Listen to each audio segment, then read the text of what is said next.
Look around what you're seeing right here. Snow day. Let's get to these NFL predictions, shall we? Hey y'all, again, it's me again. Welcome to NFL playoffs prediction. Yes, we're now into the playoffs. The road to Super Bowl 59 starts now. How did I finish this regular season? With a good note. Lastly, finished the regular season with a 13-3 record, manageable record. Great way to end it. And also the final result, I went 174 to 98 total record. I want to shout out to all of y'all who have joined me on this incredible regular season journey to these prediction videos. I hope to hear from y'all, your response of this. And let's get to these playoff predictions. It's Super Wild Card Weekend here on this channel.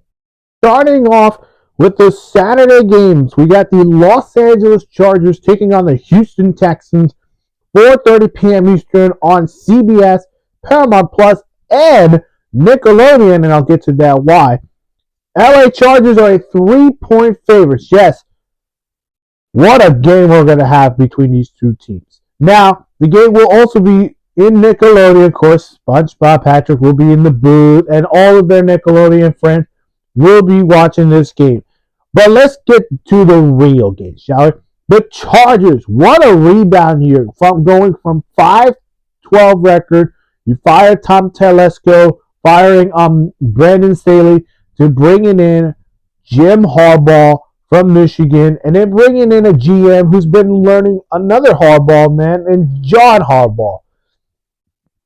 Things go well. But all the question came through, is Jim Harbaugh the missing piece for this Chargers team to maybe contend for a Super Bowl? I do see that happening. Maybe. Depends on how they play it out. And how they play it out? A manageable 11-6 record. Their defense carried the team, of course. Number one scoring defense in the NFL. Great years from Jesse Minter, who's been outstanding as the defensive coordinator for the Chargers. On the offensive side, they have been putting some points. All the story about the Chargers offense was going to be, what would Justin Herbert look like on a running game? Well, we saw J.K. Dobbins coming in, comeback player of the year, maybe, unless Bryce Young wins it, which is what everyone is saying. But you bring in J.K. Dobbins on a one-year deal, and he's having a career year with the Chargers. Then you lose Keenan Allen, Mike Williams, and then you bring Ladd McConkey, and you got Quentin Johnston, and you got Joshua Palmer. And I'll say this, for Ladd McConkey is having his best rookie year out of any rookies. Well, you can include Brock Bowers and Jane Daniels, including him. Bo Nix. But yeah, they're going to take on the Houston Texans, who finished the regular season 10-7. But it's been an up and down year for the Texans, because all the talk was going to be the high expectations of winning the Super Bowl, bringing Stephon Diggs, bringing Joe Mixon, bringing Danielle Hunter in the mix. Super Bowl contenders, for me, I said not so fast. And this was really the not so fast. Don't call them Super Bowl contenders, because yes, Diggs out for the year. He got injured. You have, of course, Tank Dell out for the year also. You still have Joe Mixon. You got Danielle Hunter in that defense. But you still have C.J. Stroud in that team. Now, am I trusting C.J. Stroud against this good elite Chargers defense? Maybe, because yes, they don't have some good numbers on offense. Of course, Bobby Slowick is still getting coaching interviews, which is a bit weird, because some Texans fans are thinking, oh, Bobby Slowick, you can go ahead and take that head coaching job wherever you want. But again, I don't know about this Texans offense. How are they going to be scoring against that number one scoring defense in the NFL in the Chargers? Meanwhile, the Texans defense, they've been having a good year also, because yeah, you got good players like Derek Stingley, Danielle Hunter, as I already mentioned, and you already got Will Anderson Jr. in your second year. And this defense will be testing against the Chargers offense, which I already mentioned those names. This game is going to be a real good game. I will be tuning in to see this game. Why? I need to see how will the Texans offense going to be scoring against the number one scoring defense in the NFL. Because it's playing in Bikini Bottom, I would assume I will watch it on Nickelodeon. To me, I'm going to take the Chargers in this one. I think it's going to be a close game. The score for this one, I'm going to go a 24-20 win. The Chargers move on, and who knows? Either they play the Chiefs or maybe the Buffalo Bills. The Pittsburgh Steelers take on the Baltimore Ravens at 8 p.m. Eastern on Prime Video. Baltimore is a 9.5-point favorite, the highest spread in this year's playoffs. Prime Video, how does it feel to get your first playoff game on Amazon? You should be happy about it. But let's break it down. Pittsburgh finished the season 10-7, but not in a good note here. They lose 4 in a row. Of course, you guys a gauntlet in those last 4 games. And now they're going to play the Ravens, who they just played them 2 weeks ago. So, are Pittsburgh in trouble? Yes, against the Ravens, who, they got Derrick Henry. They got Lamar Jackson. But unfortunately for the Ravens, they will be playing without Zay Flowers, who is out for this game. So that is something good news with the Steelers defense. Kind of. But the Ravens have been having a mission. Lamar is on a mission to win the Super Bowl. And I think this is step 1 for the Ravens. A lot of people are looking for the Ravens to win the Super Bowl. I actually had the Eagles in the Super Bowl, and if that happens, I still have the Eagles winning the Super Bowl. For this game, I'm not sure about this Ravens offense right now because you're not going to have Zay Flowers in your team, so that's good to pay attention to T.J. Watt on that defensive line, and who's going to be their pass catchers.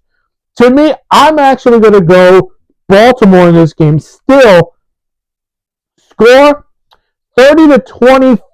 I think if Russell Wilson is still struggling and Justin Fields comes in this game building confidence, then we're going to have Justin Fields or Russell Wilson next year. But overall, Baltimore is still the complete team. I got the Ravens winning this game 24-30. All right, let's go to Sunday. Let's go to a really interesting game. The best defense to sack the QB in the Denver Broncos, taking on the team that allowed less sacks in the NFL, the Buffalo Bills. This is a 1 p.m. game on CBS and Paramount Plus. Buffalo's an 8-point favorite. This is not an 8-point favorite because I actually think this should be a 5-point favorite. It's Buffalo. Denver got in the playoffs by demolishing the Chiefs, which they had the backups in either way. Just the backups. But a great year for the Denver Broncos. Of course, you have to get through just one win. One win. You're in the playoffs for the first time since the year when you had Peyton Manning beating my Panthers in the Super Bowl 50. Good old memories. But now it's time to believe in Bo Nix to lead them to the Super Bowl. And it's not going to be easy against the Buffalo Bills. And as I mentioned, I already showed you what's going on outside. Weather conditions. If it snows, if it's too cold, Buffalo takes the advantage. But this year for Bills Mafia, I counted them out until then. They said, you counted us out. Look where we are right now. I thought Buffalo was going to have a rough year because, you lose you lose Stephon Diggs. You lose Gabe Davis. But that doesn't matter. They got Amari Cooper from the trade. You got Keon Coleman, who's part of the team. And Kid Shahir has done a great year in Buffalo. You got Dawson Knox. You got Dalton Kincaid, James Cook, Max Hollins, who's an underdog player right now. This Bills offense is good, and Joe Brady's getting some head coaching offers, so we're going to probably see him maybe getting a head coaching job maybe this year or next year. Bills defense is the only one I'm a little concerned of because, yes, if you remember, they did give up a lot of points against the Rams offense, of course. But that is going to be what the game's going to come down to. Can the Bills defense able to slow down this Broncos offense? I think they do, but it's going to be close. I got the Buffalo Bills. I think the Bills just find ways to win. Bills win it 24-28. Bills win. They move on. And that would mean Chargers will go to Kansas City. Buffalo will take on Baltimore.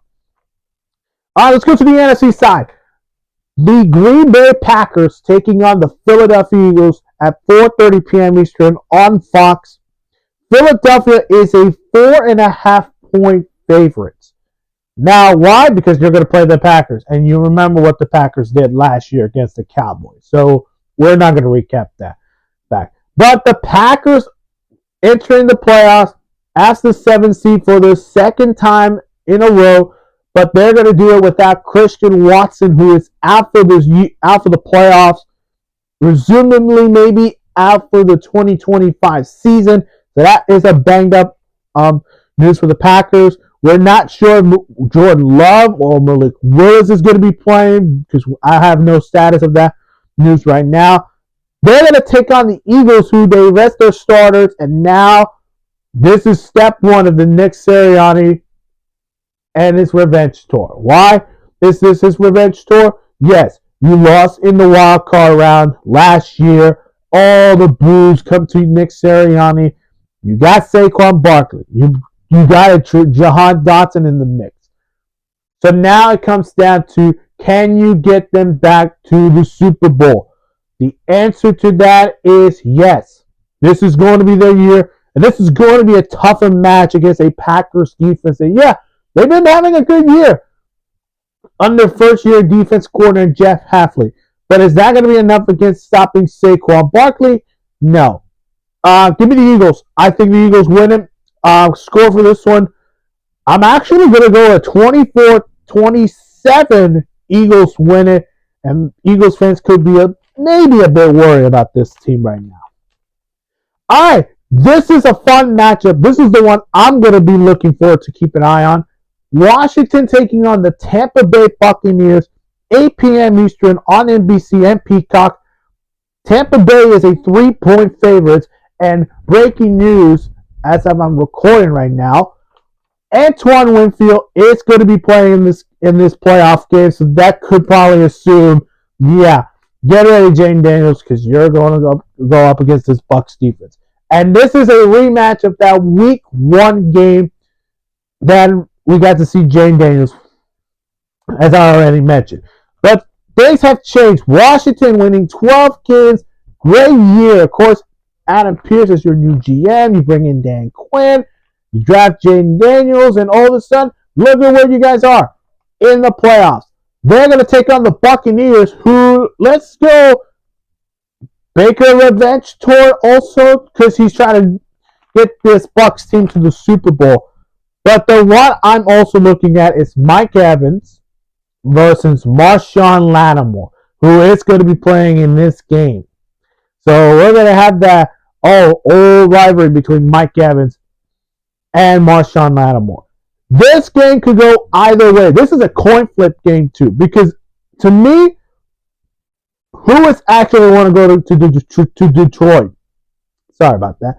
Who wants to go to Detroit? I actually going to go with the Washington Commanders. Yes, the Commanders winning. I think it's going to be a good one. Give me a 24-29 Commanders win. All right, let's go to the last game. This game is in a neutral site in State Farm Stadium in Glendale, Arizona, where the Minnesota Vikings take on the Los Angeles Rams at 8 p.m. Eastern on the ABC, ESPN, and ESPN+. Minnesota's a 2.5-point favorite. We got to shout out to LA because they're having the issue of wildfires involved there in Hollywood, in Los Angeles. But this game will be moved to Arizona, as I already mentioned. The playoffs have to continue. But we're going to have to be a good game because Minnesota, they want to play in Detroit. As he mentioned, as I heard, Dan Campbell told Kevin O'Connell, "We'll see you in 2 weeks." Is that going to happen? Well, we'll see, because they're going to take on the Los Angeles Rams, who a lot of people not had doubt about the Rams. Of course, Aaron Donald retirement. You bring in Brandon Fisk. You brought Jared Verse.